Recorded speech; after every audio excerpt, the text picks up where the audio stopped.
আজকে আমি আপনাদের সঙ্গে সম্পূর্ণ নিরামিষভাবে পটল আলুর কোরমার রেসিপি শেয়ার করব।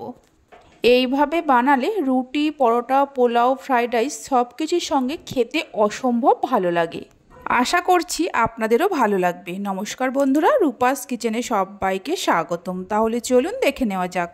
এখানে 600 গ্রামের মতো পটল নিয়ে খোসা ছাড়িয়ে 2 টুকরো করে কেটে নিয়েছি। তবে পটলের পুরো খোসা ছাড়াইনি, অল্প অল্প খোসা রেখে দিয়েছি। আর 4টে মিডিয়াম সাইজের আলুর খোসা ছাড়িয়ে নিয়ে বড় বড় করে কেটে নিয়েছি। এবার গ্যাসের ওপর একটা কড়া বসিয়ে কড়ার মধ্যে কিছুটা সাদা তেল দিয়ে দেব। তেল যখন গরম হবে কেটে রাখা পটলগুলো দিয়ে পটলগুলোকে হালকা লাল করে ভেজে নেব, গ্যাসের ফ্লেমটা হাইতে রেখে। পটলগুলো হালকা লাল করে ভেজে নেওয়ার পর কেটে রাখা আলুগুলো দিয়ে দেব। আমি পটল আর আলু একসঙ্গে ভেজে নিচ্ছি, আপনারা চাইলে আলাদা আলাদাও ভেজে নিতে পারেন। আলুগুলো দেওয়ার পর পটল আর আলুকে ভালো করে ভেজে নিতে হবে। আলু পটলগুলো ভাজা হতে হতে ততক্ষণে একটা মশলা তৈরি করে নেব। মিক্সির জারের মধ্যে 1/2 ইঞ্চি আদাকে টুকরো করে নিয়ে দিয়ে দেব।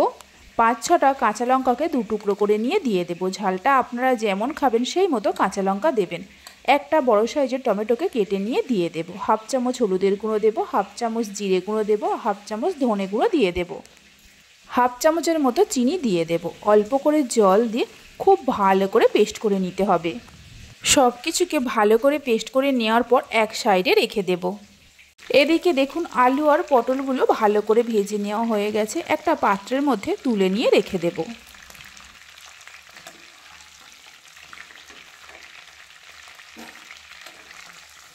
আলু আর পটলগুলো তুলে নেওয়ার পর ওই তেলেতে দিয়ে দেব 2টো গোটা শুকনো লঙ্কা আর একটা তেজপাতা। 1/2 চামচ গোটা জিরে দিয়ে দেব, 1/2 চামচ গোটা মৌরি দিয়ে দেব।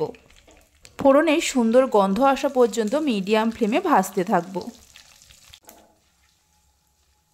ফোড়নে থেকে সুন্দর গন্ধ বেরোতে শুরু করলে মিক্সির জারের মধ্যে যে মশলা পেস্ট করে রেখেছিলাম দিয়ে দেব। মিক্সির জারে অল্প করে জল দিয়ে সেই জলটাও দিয়ে দেব। মশলা কষাতে থাকবো যতক্ষণ না মশলা থেকে তেল ছাড়ে, গ্যাসের ফ্লেমটা মিডিয়ামে রেখে। এই মশলাটা কষাতে কষাতে মিক্সির জারের মধ্যে 2 চামচ ভাঙা কাজু বাদাম দিয়ে দেব আর 2 চামচ গুঁড়ো দুধ দিয়ে দেব। অল্প করে জল দিয়ে পেস্ট করে নিতে হবে। কাজু বাদাম আর গুঁড়ো দুধটা ভালো করে পেস্ট করে নেওয়া হয়ে গেছে। এদিকে মশলাটাও কষানো হয়ে গেছে। দেখুন মশলা থেকে তেল ছাড়তে শুরু করেছে। এই সময় কাজু বাদাম আর গুঁড়ো দুধের পেস্টটা দিয়ে দেব। সুন্দর একটা কালারের জন্য 1/2 চামচের মতো কাশ্মীরি লঙ্কার গুঁড়ো দিয়ে দেব। তবে এটা সম্পূর্ণভাবে অপশনাল, আপনারা চাইলে দিতেও পারেন আবার নাও পারেন। সব কিছুকে মিশিয়ে নিয়ে লো টু মিডিয়াম ফ্লেমে কিছুক্ষণ কষাতে থাকবো যতক্ষণ না তেল ছাড়ে। যেহেতু কাজু বাদাম আছে তাই লো টু মিডিয়াম ফ্লেমেই কষাতে হবে। হাই ফ্লেমে বা মিডিয়াম ফ্লেমে কষাতে যাবেন না, তাহলে তলায় লেগে যেতে পারে। প্রায় 5-6 মিনিট সময় ধরে কষিয়ে নিয়েছিলাম। দেখুন মশলা থেকে তেল ছাড়তে শুরু করেছে। এই সময় ভেজে রাখা আলু আর পটল দিয়ে দেব। স্বাদ মতো নুন দিয়ে দেব। মশলার সঙ্গে আলু আর পটলকে আরও মিনিট 2-3 সময় ধরে কষিয়ে নেব। এইভাবে একবার পটল আলুর কোরমার রেসিপিটা বানিয়ে দেখতে পারেন, খেতে দুর্দান্ত হয়। বাড়িতে বানালে খেয়ে কেমন লাগলো অবশ্যই আমাকে কমেন্ট করে জানাবেন। আলু আর পটল মশলার সঙ্গে কষিয়ে নেওয়ার পর দিয়ে দেব পরিমাণ মতো জল।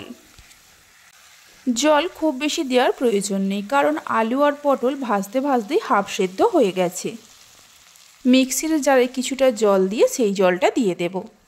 জলটা দেওয়ার পর মিশিয়ে নিয়ে জলটা যখন ফুটতে শুরু করবে গ্যাসের ফ্লেমটা লো টু মিডিয়ামে করে ঢাকা দিয়ে কিছুক্ষণ রান্না করে নেব।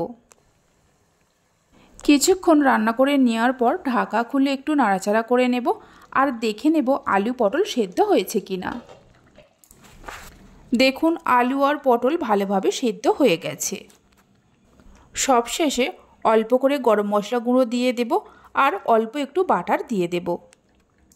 গরম মশলা গুঁড়ো আর বাটারটা দেওয়ার পর মিশিয়ে নিয়ে গ্যাসের ফ্লেমটা বন্ধ করে দিয়ে ঢাকা দিয়ে মিনিট 5-6 সময়ের জন্য রেখে দেব।